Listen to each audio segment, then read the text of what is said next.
A veces nos falta aclarar conceptos, profundizar conceptos, fortalecer conceptos, y es lo que hoy vamos a hacer. Cuando nosotros aceptamos a Jesucristo como nuestro Señor y Salvador, es cuando nosotros nos convertimos en hijos de Dios. ¿Qué significa aceptar a Jesús? Porque en muchos lugares o anteriormente se hacía una oración, ¿no? Donde le decíamos a las personas, pasen al frente, las personas repetían una serie pues repetían una oración, una serie de palabras, y considerábamos o pensábamos que eso era aceptar a Jesús. Pero la palabra de Dios nos enseña que todos nosotros somos creación de Dios, al igual, aunque suene brusco, que un animal, que una plantica. Dios creó, es el creador del universo, como lo hemos estudiado otras veces, y todos somos creación de Dios, mas no todos somos hijos de Dios. Cuando nosotros nos convertimos en hijos de Dios, usted dirá, bueno, pero mi abuelo creía en Dios, mi tía creía en Dios, mi mamá cree en Dios. Sí, pueden creer, pero el hecho de que alguien crea no quiere decir que sea hijo.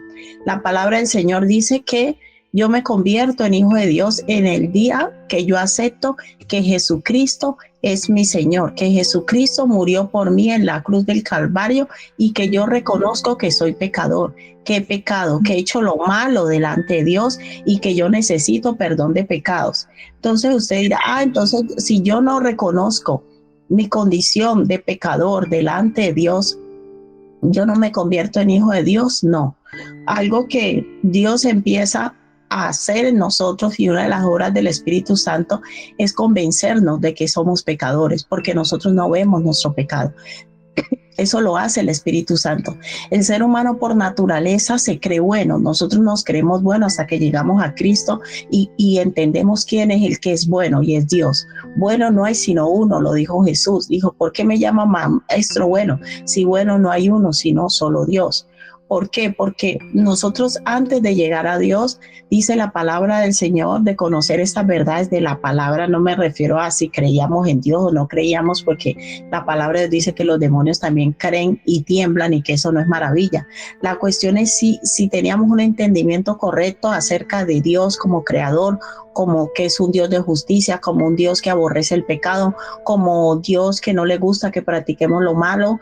Muchas de las personas, aunque lo habíamos escuchado, si veníamos de un trasfondo religioso, habíamos escuchado, por ejemplo, algo tan básico como que tener relaciones sexuales fuera del matrimonio es pecado, pero no había una conciencia de pecado, no había una conciencia de la palabra fornicación, no había una conciencia que el acostarse, que cuando nosotros teníamos intimidad sexual con alguien sin estar casado delante de Dios era ofensivo, era un pecado, estábamos ofendiendo a Dios. O sea, nosotros, antes de conocer la palabra de Dios, aunque decíamos creer en Él, no teníamos algo que se llama conciencia de pecado. Los hijos de Dios, cuando ya el Espíritu Santo viene a morar en nosotros, nosotros ya empezamos a tener algo que se llama conciencia de pecado. Nosotros, antes de llegar a Cristo, de que el Espíritu Santo nos ilumine, nosotros vamos, como dice la palabra, vamos por el mundo engañando y siendo engañados, movidos por nuestra propia conciencia. ¿Qué quiere decir? Que nosotros somos los que juzgamos, los que legislamos, los que ponemos las normas, los que ponemos las leyes y determinamos qué es bueno y qué es malo. Me refiero antes de conocer a Cristo. Una vez yo conozco a Cristo, y en verdad una de las señales de que tú ya eres hijo de Dios es que cuando tú lees la palabra, tú empiezas a entender muchas cosas que hacías antes y las veías normal y ahora no las ves normal. Eso se llama conciencia de pecado. Por eso hay personas que dicen, pero si a usted no a esa persona nunca le predicaron el evangelio, ¿cómo va a ser juzgado delante de Dios?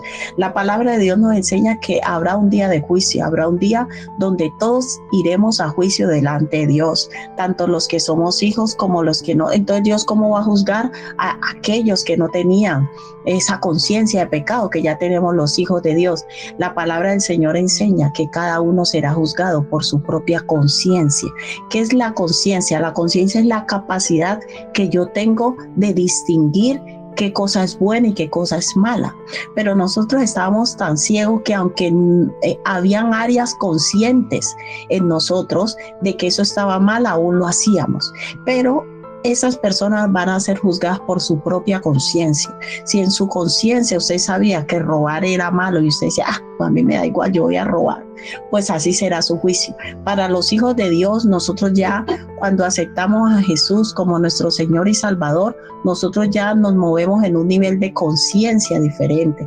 ¿Por qué? Porque nosotros antes de reconocer que Jesucristo es nuestro Señor, que hemos pecado contra Él, que hemos hecho lo malo, nosotros nos movíamos conforme todo nuestro razonamiento o lo que nos enseñaron nuestros padres o nuestros abuelos o nuestros tíos o lo que vimos en la escuela, en el colegio, en la universidad, igual las áreas que fuiste formado, alguien tuvo que regular tu vida, o sea, alguien tuvo que normalizar tu vida, establecer reglas, normas de comportamiento y de acuerdo a esas normas tú vivías.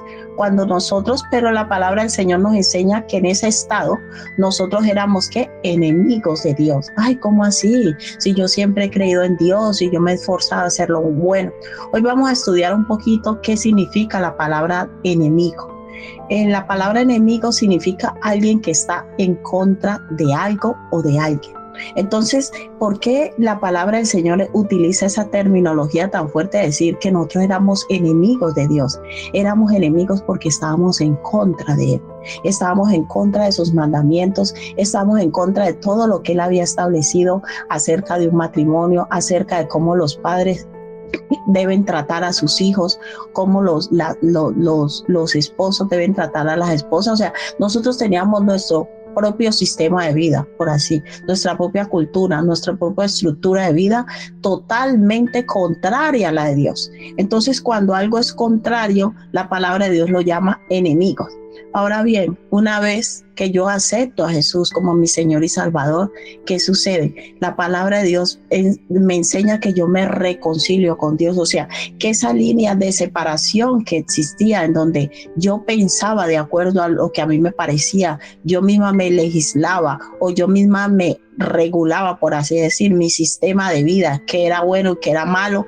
Hay personas que dicen, no, es que yo solo me acuesto con mi novio, entonces por eso te crees más santo o más puro que el que se acuesta o la que se acuesta con varios, ¿no? Delante de Dios de fornicación, sea con uno o con 20 o con 5 o con una o con 2 o con 3. Entonces, cada ser humano tiene como un baremo de pecado, pero cuando yo voy a la palabra de Dios, en la luz de Jesús me ilumina, yo me doy cuenta que para Dios fornicación es fornicación, mentira es mentira, o sea, que no hay como una categoría, como no es que este es más pecador que yo porque yo solo me acosté con 5 y este se acostó con 50.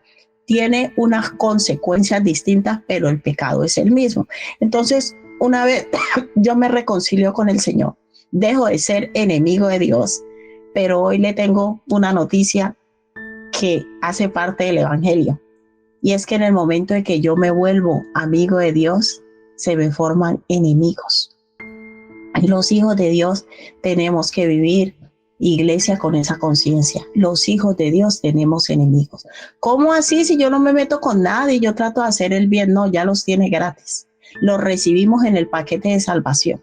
Y la palabra del Señor nos enseña de 3 enemigos fuertes que empezamos a enfrentar día a día, los que nos convertimos en amigos de Dios, los que nos reconciliamos. No, pero es que yo no quiero ser enemigo de nadie, yo solo quiero creer en Dios, ir a mi iglesia y que todo lo que yo le pida a Dios, Él me lo concede y me salga bien. Pues no funciona así. Entonces, hoy vamos a estudiar a la luz de la palabra que tenemos enemigos. Son 3 enemigos que nos enseña la palabra de Dios. ¿Qué quiere decir enemigo? Alguien que se va a oponer a que yo haga la voluntad de Dios. Alguien que se va a oponer a que el plan de Dios se cumpla en mi vida. Alguien que se va a oponer a que yo viva en obediencia a Dios. Y como lo hemos estudiado muchas veces, ya sabemos que esos 3 enemigos son el diablo, el mundo y la carne.